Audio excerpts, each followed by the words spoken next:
کسی شخصیت نے علم و عمل میں اہل سنت کے لیے لازوال خدمات انجام دیں تو صفحہ اول میں تاج الشریعہ حضرت مولانا اختر رضا خان رحمۃ اللہ علیہ نظر آتے ہیں۔ وہ علم اور ولایت دونوں حیثیتوں میں جانشین اعلیٰ حضرت تھے اپنے دور میں۔ تاج الشریعہ کے والد گرامی مولانا ابراہیم رضا خان نے آپ کی ظاہری، باطنی اور دینی تربیت کا خوب اہتمام کیا۔ جب آپ کی عمر 4 برس 4 ماہ اور 4 دن ہوئی تو آپ کی بسم اللہ کا اہتمام منظر اسلام اعلیٰ حضرت کے قائم کردہ مدرسے میں کیا گیا۔ حضرت مفتی مجتبیٰ اشرفی شیخ الحدیث منظر اسلام تاج الشریعہ کے بارے میں کچھ یوں فرماتے ہیں: حضرت تاج الشریعہ کو کتابیں پڑھنے کا بہت شغف تھا۔ زمانہ طالب علمی سے ہی نئی نئی کتابیں دیکھنے پڑھنے کا بہت زیادہ شوق، حتیٰ کہ راستے چلتے بھی کتابیں پڑھتے، اور اب میں دیکھ رہا ہوں کہ وہ شوق دن دنا رات چوگنا ہے۔ ابتدائی کتب پہلی فارسی، دوسری فارسی گلزار دبستان اور بوستان جناب حافظ انعام اللہ خان تسنیم حامدی سے پڑھیں۔ 1952 میں فضل الرحمان اسلامیہ انٹر کالج بریلی میں داخل کیے گئے اور وہاں پہ ریاضی، سنسکرت اور انگریزی کی تعلیم حاصل کی۔ عربی اور انگریزی زبان پر ان کو ان کے زمانہ طالب علمی میں ہی عبور حاصل ہو گیا تھا۔ ان کی عربی میں مہارت دیکھتے ہوئے فضیلت الشیخ مولانا محمد عبد التواب مصری نے ان کے والد حضرت ابراہیم رضا خان رحمۃ اللہ علیہ سے ان کو جامعۃ الازہر میں تعلیم حاصل کرانے کی سفارش کی، اور یوں 1963 میں تاج الشریعہ مولانا اختر رضا خان جامعۃ الازہر قاہرہ مصر پہنچ گئے اور شعبہ اصول دین میں داخلہ لے لیا۔ 1966 میں تاج الشریعہ نے حضرت مولانا اختر رضا خان صاحب نے جامعۃ الازہر سے اول پوزیشن کے ساتھ بی اے کی ڈگری حاصل کی، جس کا نمبر 1207 ہے۔ وہ پورے مصر میں اول آئے اور مصر کے صدر کرنل جمال ناصر سے ایوارڈ حاصل کیا۔ کامیابیاں سمیٹ کر جب آپ مصر سے ہندوستان پہنچے تو ریلوے اسٹیشن پر حضرت مفتی اعظم ہند مصطفیٰ رضا خان علیہ رحمہ نے خود استقبال کیا اور ٹرین سے اترتے ہی ان کی پیشانی چومی۔ جامعۃ الازہر اس زمانے سے ہی مغربی وضاقتہ کے قریب ہوتی جا رہی تھی۔ مفتی اعظم ہند حضرت مولانا مصطفیٰ رضا خان نے جب اختر رضا خان صاحب کو دیکھا تو کہا کہ ماشاء اللہ، جامعۃ الازہر کی بدلتی تہذیب نے اختر میاں پر کوئی اثر نہ ڈالا۔ حضرت مولانا اختر رضا خان نے اس کے بعد منظر اسلام میں تدریسی فرائض انجام دینے شروع کر دیے اور 1968 میں آپ منظر اسلام میں صدر المدرسین تعینات ہو گئے۔ حضور تاج الشریعہ نے 6 حج اور ان گنت عمرے کیے، لیکن ان کا دوسرا حج انہوں نے 1986 میں کیا۔ سواد اعظم اہل سنت و جماعت کے لیے نہایت سبق آموز رہا۔ حضور تاج الشریعہ جب اپنی اہلیہ کے ساتھ حج کے دوران عرفات سے واپسی پر مکہ مکرمہ لوٹے تو ان کو سعودی انٹیلیجنس ایجنسیوں نے گرفتار کر لیا اور 11 دن بلا وجہ گرفتاری کے بعد بغیر مدینہ کی زیارت کے واپس ہندوستان بھیج دیا۔ حضور تاج الشریعہ کی گرفتاری کے بعد ہندوستان خصوصاً ممبئی میں ایک بہت بڑا جلسہ ہوا، جہاں پر سعودی عرب کے خلاف نعرے لگائے گئے۔ حجاز سے واپسی پر حضور تاج الشریعہ کے والہانہ استقبال کی کوئی نظیر نہیں ملتی۔ تاج الشریعہ نے اپنی بلا جواز گرفتاری کے بارے میں کچھ یوں بیان کیا: 13 اگست 1986 کو رات 3 بجے سعودی انٹیلیجنس ایجنسیوں کے اہلکار میرے ہوٹل کے کمرے میں گھس آئے اور مجھ سے پاسپورٹ طلب کیا۔ ریوالور مجھ پر تان کر مجھے حرکت نہ کرنے کی ہدایت دی اور پھر ہوٹل کے کمرے سے مجھے سی آئی ڈی کے آفس لے گئے۔ ہوٹل کے کمرے سے انہوں نے اعلیٰ حضرت کی کچھ کتب اور حضرت شیخ علوی مالکی، جو کہ مکہ کے اہل سنت کے ایک بہت بڑے عالم دین تھے، ان کے بارے میں بھی تفتیش کی اور پوچھا کہ آپ ان سے کب ملے تھے۔ میں نے جواب دیا، کچھ دنوں پہلے میری ان سے ملاقات ہوئی۔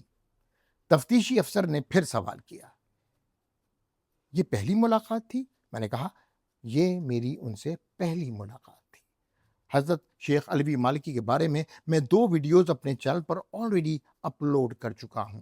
یہ وہی عالم دین تھے جو وہابیت کے اس دور میں بھی اہل سنت کا پرچم حجاز میں بلند رکھتے تھے۔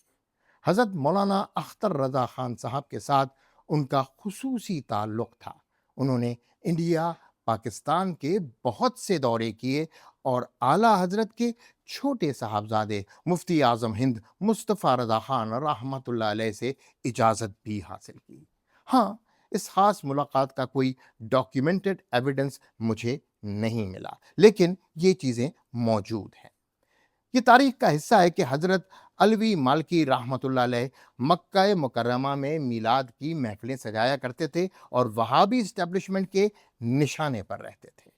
ادھر گرفتاری کے بعد مولانا اختر رضا خان سے تفتیش کے کئی سیشنز ہوئے۔ ان سے پوچھا گیا، آپ جمعے کی نماز ہوٹل میں کیوں پڑھتے ہیں، حرم میں کیوں نہیں پڑھتے؟ اختر رضا خان صاحب نے جواب دیا، جمعہ مجھ پر فرض نہیں کیونکہ میں مسافر ہوں، اور پھر واضح طور پر بتایا کہ آپ کا مذہب اور ہمارے مذہب میں بہت بڑا فرق ہے اور آپ کے پیچھے نماز پڑھنا ہمارے لیے خلاف دین ہے۔ پھر سعودی انٹیلیجنس کے اہلکار نے اعلیٰ حضرت کے بارے میں دریافت کیا اور پوچھا، احمد رضا خان بریلوی سے آپ کا کیا رشتہ ہے؟ جس پہ اختر رضا خان صاحب نے جواب دیا، وہ میرے دادا ہیں، اور پھر اعلیٰ حضرت کا پورا تعارف دیا، دولت المکیہ کا پورا قصہ ایجنسیوں کو پھر سنایا۔ حضور کونین حضرت محمد صلی اللہ علیہ وآلہ وسلم کے علم غیب اور وہابیوں کا اس سے انکار کے بارے میں پوری معلومات فراہم کی۔ ان کو فلک شگاف الفاظ میں یہ بھی بتایا کہ وہابیت حضور کونین حضرت محمد صلی اللہ علیہ وآلہ وسلم کی شان توحید کے نام پر کم کرتے ہیں، معاذ اللہ۔ ایجنسیوں نے کہا، آپ بریلوی مکتبہ فکر سے ہیں، جو ایک نیا مذہب ہے، جس پر اختر رضا خان صاحب نے تاریخی جملے کہے۔ اعلیٰ حضرت کا اور میرا تعلق سواد اعظم اہل سنت سے ہے۔ بریلوی کسی مسلک کا نام نہیں، ہم سب اہل سنت ہیں۔ دوران تفتیش بار بار پرانے سوالات دہرائے گئے، لیکن مولانا اختر رضا خان صاحب کا جواب مدلل اور صاف تھا۔ سی آئی ڈی کے اہلکاروں نے یہ سوال بھی کیا کہ بر صغیر میں کتنے فرقے ہیں اور قادیانی کون ہیں؟ حضرت مولانا اختر رضا خان صاحب نے جواب دیا کہ اعلیٰ حضرت نے قادیانیت کا رد ببانگ دہل کیا ہے اور اس پہ 6 رسائل بھی لکھے ہیں، اور ہمارے دشمن ہم کو قادیانی ٹھہراتے ہیں اور اسی حوالے سے ہمیں بریلوی کہتے ہیں، جبکہ ہم اہل سنت و جماعت ہیں۔ سی آئی ڈی کے اصرار پر مولانا اختر رضا خان صاحب نے وہابیوں اور اہل سنت میں فرق کھل کر بیان کیا، وسیلہ اور توسل پر بھی مدلل گفتگو فرمائی۔ اگلے دن ان کی طرف سے اقرار نامہ لکھ کر سی آئی ڈی کے اہلکار مولانا اختر رضا خان صاحب کے پاس آئے۔ اقرار نامہ کچھ یوں درج تھا، میں فلاں بن فلاں بریلوی مذہب کا متی ہوں۔ تاج الشریعہ حضرت مولانا اختر رضا خان علیہ رحمہ نے سی آئی ڈی کے اہلکار کو وہیں روک دیا اور بتایا، میں آپ کو بتا چکا ہوں کہ میں کسی بریلوی مذہب سے تعلق نہیں رکھتا، میں اہل سنت و جماعت سنی مسلمان ہوں۔ اس اقرار نامے میں وسیلہ اور حضور کونین حضرت محمد صلی اللہ علیہ وآلہ وسلم میں اہل سنت کے عقائد درج تھے، اور یہ بھی لکھا تھا کہ وہابی ان عقائد کی وجہ سے اہل سنت کو مشرک کہتے ہیں۔ اس نشست میں انہوں نے اختر رضا خان صاحب سے ان کے لندن کے وزٹ کے بارے میں بھی دریافت کیا۔ تاج الشریعہ حضرت مولانا اختر رضا خان صاحب نے ان کو صاف صاف بتایا کہ لندن کے اجلاس میں ان کو برطانیہ کے سنی مسلمانوں نے بلایا تھا تاکہ اتحاد اسلام پر میرا پوائنٹ آف ویو برطانیہ کے سنی مسلمانوں تک پہنچائیں اور اعلیٰ حضرت امام احمد رضا خان کی فکر کو اتحاد اسلام کی فکر کے ساتھ جوڑیں۔ خان صاحب نے یہ بھی باور کرایا کہ وہ ان کی بتائی ہوئی یہ تجویز لندن کے اجلاس کے ڈاکیومنٹ میں شامل کی گئی۔ اقرار نامے میں میرے اعتراضات دور کر کے ایک senior C I D officer میرے پاس آیا اور اس نے کہا، میں آپ کا اور آپ کے علم کا بہت احترام کرتا ہوں، آپ سے دعاؤں کا طالب بھی ہوں۔ آپ کا کیس بہت معمولی نوعیت کا ہے، اس لیے جب آپ کو ہتھ کڑی پہنا کر اہلکار میرے پاس لائے تو میں نے آپ کی ہتھ کڑی فوراً اتروا دی تھی۔ اختر رضا خان صاحب کے بے حد اصرار کے باوجود ان کا جرم ان کو نہیں بتایا گیا، بلکہ یہی کہا گیا کہ آپ کا کیس بہت معمولی نوعیت کا ہے۔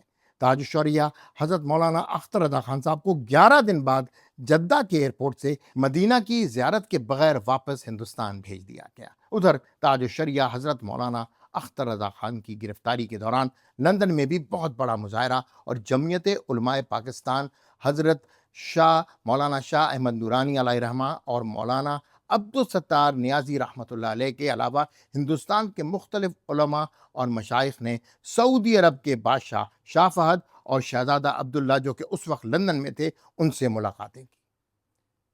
ان ملاقاتوں میں شاہ فہد اور شہزادہ عبداللہ پر زور دیا گیا کہ حرمین میں ہر مسلک کو اپنے طریقے سے نماز پڑھنے اور عبادت کرنے کی اجازت ہونی چاہیے۔